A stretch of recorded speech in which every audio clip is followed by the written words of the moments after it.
Hi, Dana Taylor here for our last week, week 5 of COM 4513. My commentary this week is going to come from globalization and American popular culture. Maybe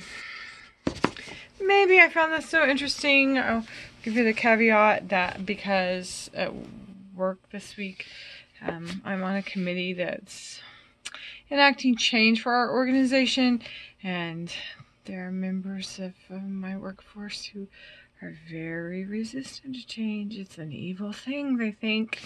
So I'm really fascinated by Crothers' talk about cultural change in this chapter. Specifically, he's talking about on page 222 and 223.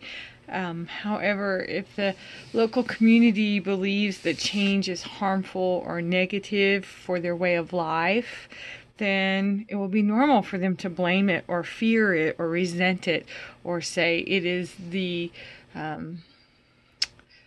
make it the recipient of all things bad in their culture. It's the change did it. So, but change, then he goes on to talk about that change occurs in culture naturally. It's an ongoing thing. And there are at least 3 types that happen over time. So it's just very interesting, and that the patterns of life disrupt change and it cause change, and it's just very interesting to me, I think, because I see it in the work environment right now so clearly that change is not always a bad thing. It's about moving forward and making progress. And if we fear it or are resistant to it, then it will not be nice to us. But if we try to embrace it and look at it positively, it will be a good thing. It can make your life better and make your job better. So that's just very interesting to me this week. But my question comes from my favorite book, The Procrastination Economy.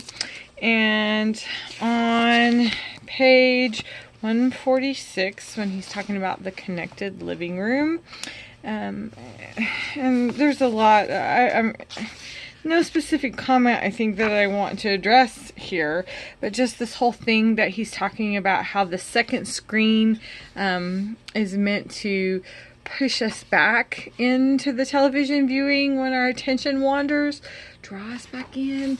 And my question to you is just out of curiosity, I guess.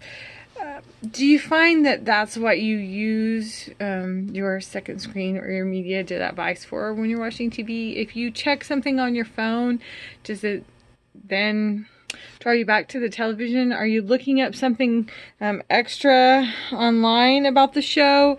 I know that sometimes I will look up, if they make a historical reference, I will often look it up to verify their facts in the story. And if it's something that really interests me, then I'll get caught up in research. But that's what I do. I'm a librarian.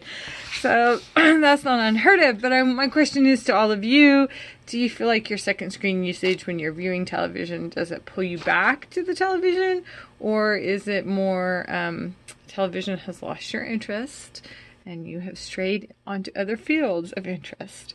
And that's my question for week 5. I hope you all had happy Valentine's Day yesterday.